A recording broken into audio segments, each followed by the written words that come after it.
오늘은 종교개혁을 기념하는 종교개혁 기념주일입니다. 종교개혁을 이해하기 위해서는 간단하게 교회 역사를 알아볼 필요가 있습니다. 예수님이 승천하시고 제자들이 마가의 다락방에 모여 기도할 때 성령이 임하셨습니다. 그리고 이 성령의 임재를 통해 교회가 세워지게 되고 복음이 온 세계에 퍼져나가게 됩니다. 이렇게 성령이 강림하여 교회가 처음 세워진 그때를 성령 강림절이다 해서 전 세계 교회가 이날을 교회의 생일로 그렇게 지키고 있습니다. 그리고 마가의 다락방에 시작된 교회가 이스라엘 교회에서 점점 전 세계의 교회가 됩니다. 많은 시련과 어려움이 있지만은 이제 로마 시대 콘스탄틴 대제가 기독교를 공인하고 나중에는 국교로 또 세워지면서 교회는 굉장히 크게 번성하게 됩니다. 그리고 난 뒤에 이 교회가 나뉘어집니다. 로마를 중심으로 동쪽과 서쪽, 여러분 보기에는 다 같아 보여도 그 문화가 다릅니다. 라틴 문화권이 있고 또 헬라 문화권이 있는데 이 둘이 서로 이렇게 만나서 이야기하면 우리하고 중국하고 대화가 잘 안 되듯이 그렇게 서로 말이 잘 안 통합니다. 생각하는 것도 다르고요.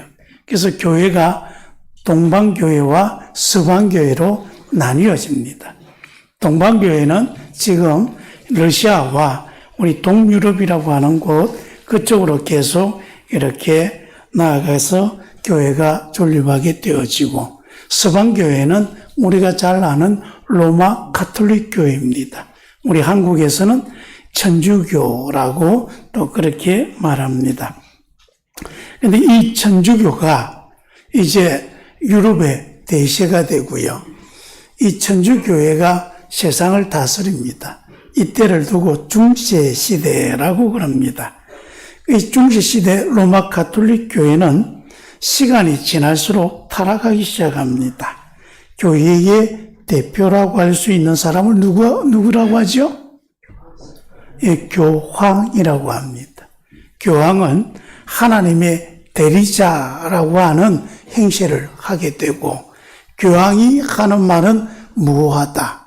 마치 교황이 세상의 모든 왕들 위에 있는 지배자처럼 군림하게 되고 그러다 보니까 이 교황으로 인해서 일어나는 여러 가지 많은 이 부정과 부패가 아주 극심해지게 됩니다. 거기에다가 이 성직자들이 무식해져요. 자기 나라 말로 언어를 성경을 공부하면 쉬울 터인데 그 당시에 라틴어로 모든 것을 다 해왔기 때문에 이 라틴어를 모르면 아무것도 모르는 거죠. 그러다 보니 성직자들이 공부를 잘 안 하고 계속 예식에만 집중하다 보니까 하나님의 말씀이 뭔지 잘 모릅니다. 그러다 보니 이 신부들이 가르침이 옳은지 그른지 구별할 능력도 되지 않고 또 예배도 자신의 나라의 언어로 예배를 드리지 않습니다. 지금 우리 한국에 있는 천주교에 가면 신부들이 한국말로 예배를 그들은 미사라 그러죠. 그 미사를 드리는데 이게 1960년 이전에는 라틴어로 예배를 드렸습니다. 한국에서도 라틴어로, 미국에서도 라틴어로도, 저기 로마에서도 라틴어로. 라틴어를 알아듣겠습니까? 그냥 멍하게 보고 있는 거죠. 그래서 미사를 본다라고 그렇게 말을 합니다. 예배를 드리고는 있는데 그게 뭔 뜻인지 왜 저러는지 하나님 말씀도 읽는데 어느 말로 읽어요? 라틴어 성경을 읽는 거죠. 그게 무슨 말인지 도대체 알아적일 틈이 없습니다. 그러다 보니까 이제 예배가 점점 미신적인 성향을 띠게 되어지고 자꾸 우상 아닌 우상들이 만들어지게 됩니다. 우르반 2세 때 십자군에 일어났을 때에 십자군에 참여하러 독려하기 위해 교황이 이제 십자군에 참석하기만 하면 속죄표를 주겠다. 그것만 받으면 천국 간다. 그렇게 가르친 거죠.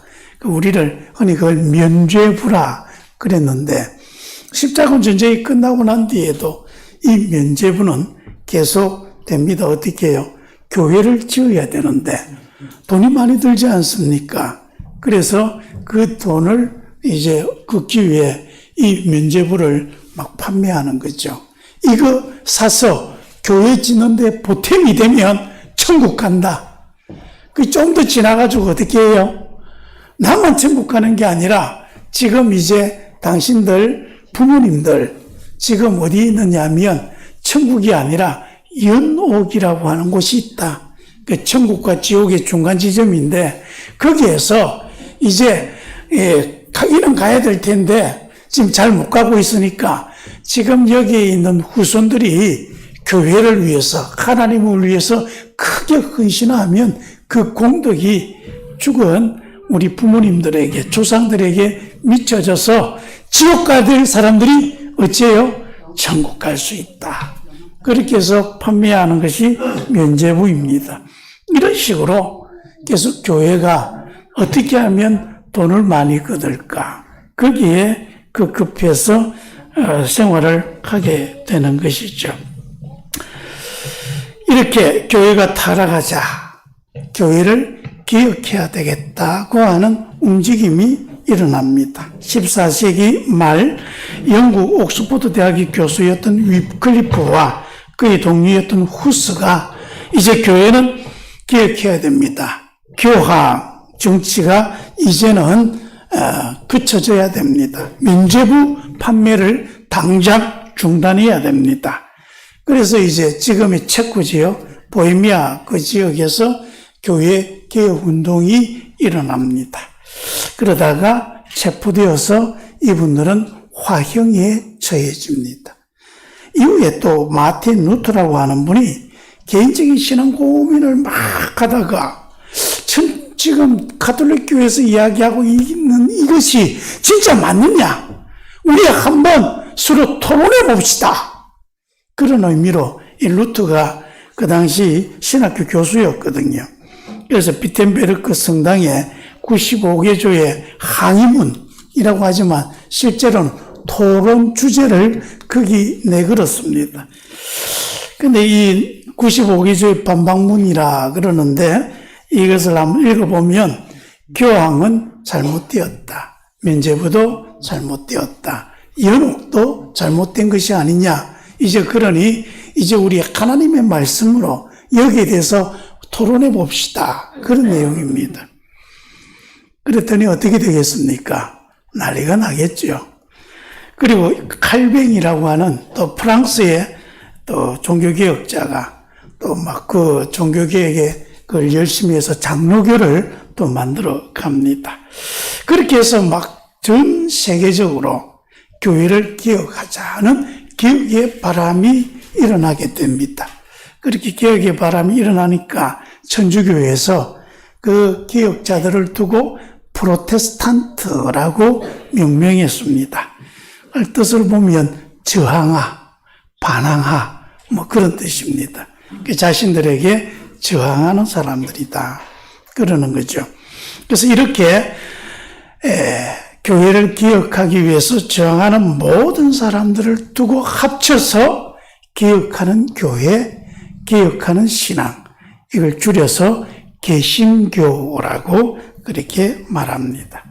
그래서 전 세계의 개신교회는 루트가 비텐베르크 성당에 95개조의 반박문을 붙여두고 이제 교회를 기억하는 시발점이 되었다라고 해서 이날을 종교개혁일로 지정하고 매년 이날을 기념주일로 지키면서 이제 우리 교회도 늘 개혁해야 한다. 교회의 본질을 생각하게 하는 주간입니다. 그래서 이 종교개혁주일은 우리 개신교회의 생일이다라고 말할 수 있습니다. 그래서 여러분 기독교는 크게 세 가지로 구분됩니다. 첫째는 우리가 잘 아는 로마 가톨릭 교회가 있고, 또 그때 이렇게 동방교회로 나아가서 선교 영역을 계속 크게 해서 나중에 저기 러시아까지 가서 교회가 세워지죠. 그걸 동방정교회라고 합니다. 그리고 로마 가톨릭 교회를 개혁하기 위해서 나온 모든 교회, 이걸 개신교라고 합니다. 이 개신교회는 굉장히 많은 교단이 있습니다. 우리는 장로교, 그리고 침례교, 감리교, 순복음, 성결교, 하나님의 교회, 루트교, 그리스도교회, 해서 수많은 이 교단들이 이 소속이 되어 있는데, 이 모든 것을 다 묶어서 뭐라고 한다고요? 개신교라고 그렇게 이름 짓고 있습니다. 근데 여러분, 우리 개신교와 로마 가톨릭 교회는 정말 오랜 세월 동안 지긋지긋하게 싸웠습니다. 이 때문에 수많은 전쟁도 일어났습니다. 그러다 보니 우리 서로 다 같이 예수 그리스도를 나의 구주라고 고백하는 그런 신앙을 가지고 있음에도 불구하고 원수처럼 지냈습니다. 그렇게 원수처럼 지내다가 2차 세계대전이 끝난 뒤에 서로 조금 각성합니다. 우리가 왜 이렇게 싸워야 하나? 그러면서 가톨릭이 조금씩 변하기 시작합니다. 우리 개신교가 자꾸 개혁한다 그러는데 정말 잘못한 것이 있는 것이 없느냐 하면서 자신들이 자체 내부에 개혁운동이 일어나게 되어지고, 그러면서 사실 가톨릭 교회가 굉장히 많이 변화가 됩니다. 하지만 그럼에도 변하지 않는 것은 아직 교황에 관한 그런 부분들, 그리고 마리아가 우리가 보기에는 우상 숭배인데 그분들은 그렇지 않다라고 이야기를 합니다. 그래서 하여튼 그러한 부분들, 많은 교리적인 부분들이 있어서 우리가 주장하는 것만큼 그렇게 달라지지는 않았지만은 천주교회는 나름대로 계속 자신들의 모습들을 자꾸 변모시켜 가면서 개혁에 노력을 하고 있습니다. 우리 개신교도 마찬가지입니다. 계속해서 교회가 좀 더 교회다워질 수 있는 그런 운동들을 벌려 나아가고 있고, 그리고 1960년대 이후에 천주교가 개신교에 대해서 좀 다른 이제 표현을 합니다. 그 전까지는 이단이라고 그랬거든요. 그리고 우리 개신교도 천주교를 두고 너희들은 잘못됐다. 그래서 이단이다. 서로 이단이라 그럽니다. 지금도 우리 개신교회 중에 천주교를 두고 이단이다라고 하면서 극혐하고 아예 자리에 같이 앉으려고도 하지 않는 그런 부분도 있습니다. 근데 천주교도 좀 달라진 게 이제 우리를 보고 뭐라고 하느냐 하면 집 나간 형제다. 그렇게 말합니다. 가출했다는 거죠. 그러면서 어떻게 하든 이제 우리가 서로 한번 대화해 봅시다. 루트가 처음 95개의 반복문을 내건 것도 이제 당신들은 틀렸으니까 우리가 나가겠다고 하는 게 아니라 무엇이 옳은지 하나님 말씀에 빗대어 우리 서로 대화해 봅시다. 토론해 봅시다. 했는데 토론할 생각하지 않고 이단으로 정죄해 버리고 이것이 실력 행사로 가다 보니까 나중에는 전쟁이 되어지고 그러다 보니 서로 어떻게 해볼 수 없는 그런 원수가 되어버린 것이죠. 그래서 지금은 중요한 게 무엇이냐? 정말 하나님의 말씀이 우리 교회를 어떻게 말씀하고 있는가? 그걸 살펴봐야 합니다. 여러분, 오늘은 개신교의 생일입니다. 그래서 여러분, 개신교가 어떻게 태어나게 되었습니까? 타락한 로마 가톨릭 교회를 개혁하기 위해서 태어난 것입니다. 즉, 종교개혁주일에 우리가 꼭 생각해야 될 것이 두 가지가 있다는 사실을 항상 생각해야 합니다. 첫째는 교회가 타락할 수도 있다는 사실입니다. 두 번째는, 그래서 우리가 타락한 것, 잘못된 것이 있으면 회개하고 고쳐 나가야 한다. 이게 참 중요하다는 것입니다. 여러분, 교회가 타락했다는 것을 어떻게 알 수 있습니까? 우리가 개혁 그런 이야기를 많이 하는데요. 무조건 고친다고 개혁이 아닙니다. 여러분, 우리가 개혁할 때는 기준이 있습니다. 그 기준이 무엇입니까? 본질입니다. 우리가 교회를 개혁합시다 할 때는 교회의 본질이 무엇인가? 그래서 그 본질로 다시 돌아가야 한다. 그 말을 하는 것입니다. 교회가 그 본질을 상실하면 타락하는 것입니다. 하나님은 하나님의 백성들과 교회가 타락할 때마다 이렇게 신앙의 본질로 돌아가는 개혁 운동을 통해 교회를, 하나님의 백성을 그렇게 새롭게 한 것입니다. 교회가 타락했다. 이 말은 교회가 본질을 잃어버렸다는 것입니다. 교회가 타락했는지를 알려면 교회의 본질이 무엇인가 먼저 알아야 하는 거죠. 여러분, 교회의 본질이 무엇입니까?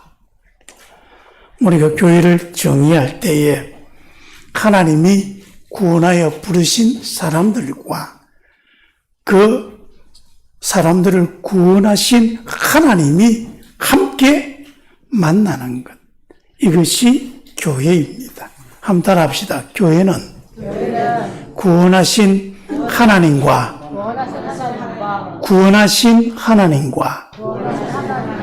구원받은 인간이 함께 만나는 것. 예. 그래서 교회의 본질에 가장 중요한 것은 무엇입니까? 하나님입니다. 여러분, 하나님께서 우리 인간을 어떻게 구원하셨습니까? 그 아들 예수 그리스도의 말할 수 없는 사랑과 희생. 그 희생이 어느 정도입니까? 죄인들을 구원하기 위해 자기 생명까지도 내어놓는 사랑입니다. 그 엄청난 고통, 그 모욕, 그 희롱까지 다 감수하면서 끝끝내 우리를 죽어서까지 구원해내고야만은 하나님의 사랑입니다. 그리고 부활하셔서 우리에게 새 생명을 주시는 것, 이것이 구원입니다. 그래서 우리는 예수 그리스도의 죽음과 부활을 통해 구원받은 것입니다. 그래서 교회는 이렇게 구원받은 사람들이 모인 곳입니다. 이 교회는 하나님께서 그 아들 예수 그리스도의 생명으로 세운 것입니다. 교회의 설립자는 하나님입니다. 교회의 주인도 하나님입니다. 교회의 머리를 예수 그리스도이고 우리는 그 몸을 이루고 있는 교회이다라고 말씀하고 있습니다. 여러분, 교회는 예수님의 몸입니다. 그래서 교회는 예수 그리스도의 뜻을 알고 그 뜻을 행하는 몸입니다. 그래서 예수 그리스도의 뜻을 알아야 합니다. 예수 그리스도의 뜻은 무엇입니까? 하나님의 사랑으로 세상을 구원하는 것입니다. 그래서 교회의 본질은 무엇입니까? 바로 하나님입니다. 교회의 본질은 예수 그리스도입니다. 하나님이 없는 교회, 타락한 교회입니다. 하나님을 주인으로 섬기지 않는 교회가 타락한 교회입니다. 하나님의 구원과 하나님의 사랑이 없는 그 교회가 타락한 교회입니다. 하나님의 뜻을 생각하지 않고 행동하는 교회가 바로 타락한 교회입니다. 예전 로마 가톨릭 교회는 심각하게 타락했습니다. 하나님이 계시할 자리에 교황이 있고 신부가 있고, 그래서 그들은 교회의 주인 행실을 하다가 하나님의 뜻과는 아무 상관없는 악한 짓들을 스심없이 행했습니다. 그래서 하나님께서 수많은 믿음의 사람을 세워서 교회를 개혁해 갔던 것입니다. 여러분, 로마 가톨릭 교회만 타락하겠습니까? 아닙니다. 우리도 타락할 수 있습니다. 타락하는 교회가 어떤 모습입니까? 하나님이 주인 되지 않으면 타락하는 것입니다.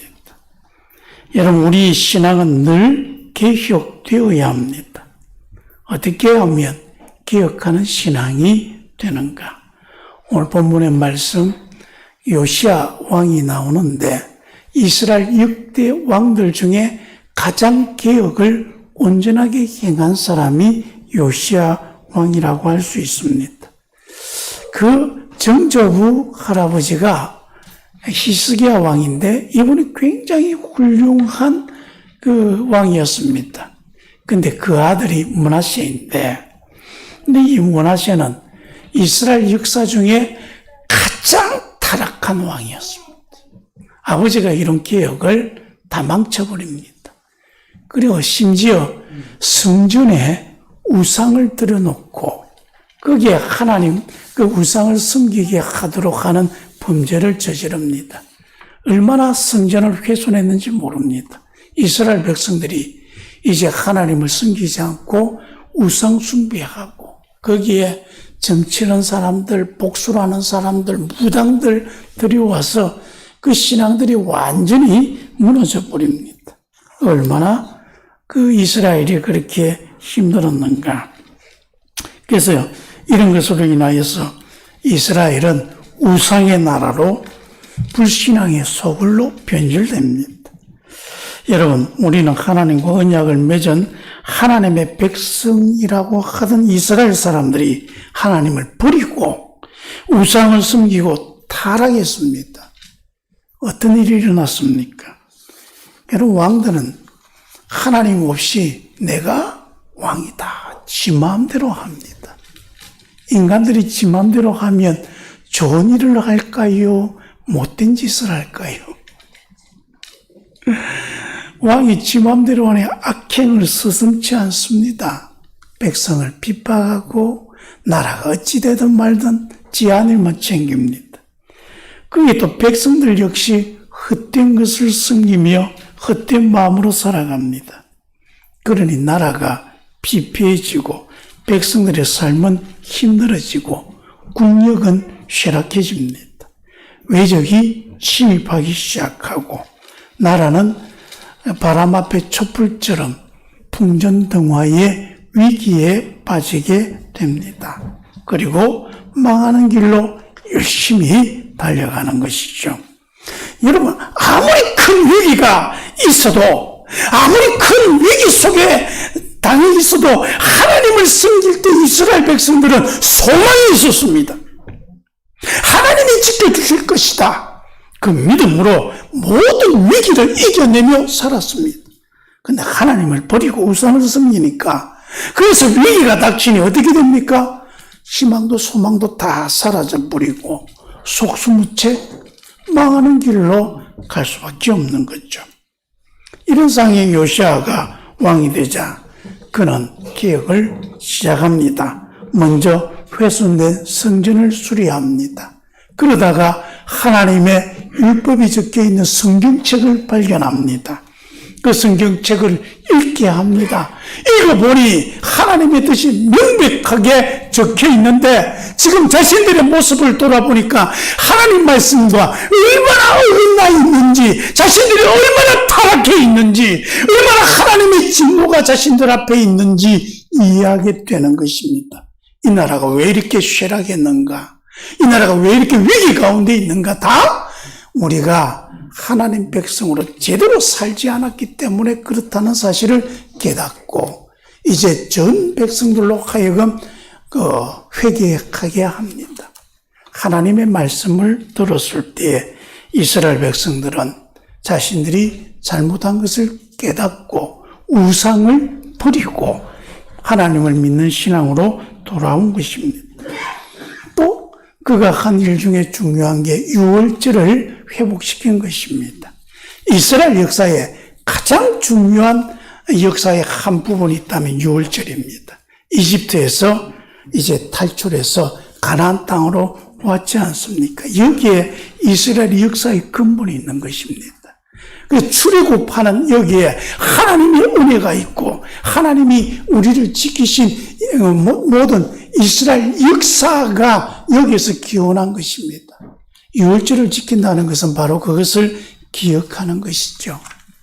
그래서 이 6월절 절기를 철저하게 지키게 합니다.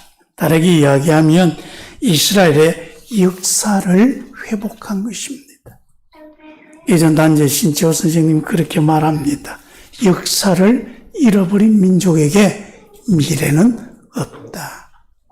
요시야 왕은 6월절을 회복시키면서 이스라엘 백성들의 역사를 다시금 깨우치게 했고 그 역사 속에 하나님의 은혜를 바라보며 자신들의 소망을 가진 것입니다. 그리고 마지막으로 허물어졌던 제사장의 직분을 회복시켰습니다. 이렇게 왕이 하나님 말씀대로 살아야 되겠다 회개하고 개혁하니까 백성들도 따라가며 이제 이스라엘이 점점 하나님의 백성들이 또 있는 그 하나님의 나라로 변모해 갈 수 있었던 것입니다. 여러분, 교회 개혁은 우리 그리스도인들 한 사람 한 사람의 신앙 교육을 통해서 이루어지는 것입니다. 그래서 먼저 우리는 하나님의 말씀으로 우리 자신을 늘 돌아보아야 합니다. 이 마틴 루터가요, 종교개혁을 할 때에 95개조의 반박문을 왜 내걸었느냐? 하나님 말씀을 계속 읽다 보니까 자신들이 무엇이 잘못됐는 건지 그것을 보게 된 것입니다. 그래서 하나님의 말씀의 기준으로 우리가 잘못된 것들 찾아보니까 무려 95개나 되더라는 것입니다. 여러분, 이처럼 우리가 늘 하나님 말씀으로 좀 고민해야 합니다. 우린 지금 하나님의 뜻대로 살아가고 있는가? 그리고 여러분, 행동해야 합니다. 개혁은 말로 하는 것이 아닙니다. 우리 한국교회, 우리 지금 기억해야 될 부분이 무엇이 있습니까? 가장 큰 것은 샤머니즘이 아닐까 싶습니다. 우리 한국교회 기독교인들이 너무 기복신앙에 많이 빠져 있지 않느냐. 예수 믿으면 복 받는다. 맞는 말인데 이 복이 주님께서 말씀하시는 복과 너무 거리가 멀다는 것입니다. 여러분, 예수님이 팔복을 말씀하시고 시편 1편에도 복 있는 사람에 대해 이야기를 하는데 이 복 있는 사람은 어떤 사람입니까? 하나님의 말씀을 잘 지키고 하나님 나라를 사모하며 하나님 나라를 위해서 세속적인 그런 욕망이나 세속적인 그러한 것들에 대해 멀리하는 사람들입니다. 죄를 멀리하는 사람들입니다. 그런데 세상의 복은 무엇입니까? 죄를 지어도 지금 당장 내게 이익이 되면 좋겠다라고 하는 것이 여러분 말하지는 않지만 은연중에 숨겨져 있는 복이 아닙니까? 그런데 우리 성도들도 어느새 그런 생각에 물들어 있는 거 아닌가? 그래서 여러분들이 막 귀 기울여 찾고 있는 그 이름난 목사들 어떤 사람들입니까? 예수 잘 믿으면 그런 세상적으로 성공하는 복 준다. 막 그런 것으로 막 일변을 통하면서 즐겁게 하면서 그렇게 이끌어들이는 사람들 아닙니까? 우리가 한번 우리 자신의 마음을 돌아봐야 합니다. 천국을 소망하고 그렇게 바라보는 것보다 세속적인 축복에 집착해서 배금주의, 돈이면 최고다. 돈 많이 버는 것이 하나님의 은혜이고 축복이다. 이런 생각에 물들어 있다 보면 우리는 하나님을 섬기는 게 아니라 돈을 섬기는 교회가 되는 것이고, 그것은 타락한 교회입니다. 수많은 교회가 난립되고 무인가 신학교들이 난립하고 무자격 성직자들이 또 양성되고 있는 현상도 보게 되어집니다. 이런 것들은 여러분이 아니라 참 교회 전체가 힘을 쏟아서 해야 될 일인데 참 해결되기가 쉽지 않은 문제입니다. 하여간 우리 한국교회 하나님 앞에서 자세를 바로 가다듬어야 합니다. 우린 지금도 개혁해야 하고 개혁되어져야 합니다. 하나님의 교회를 진정으로 사랑하는 사람들이 교회의 타락을 막을 수 있고 또 하나님의 교회를 개혁시켜 가고 있는 것입니다. 다시 말하지만 교회의 개혁은 계속 이루어져야 합니다. 개혁이 없는 교회는 죽은 교회입니다. 개혁하려는 의지를 가지고 있을 때에 하나님은 그 생명력으로 우리 교회를 다시 새롭게 해 주실 것입니다. 개혁하는 생명력이 넘치는 교회, 우리 소토교회가 되기를 간절히 바랍니다. 기도하겠습니다.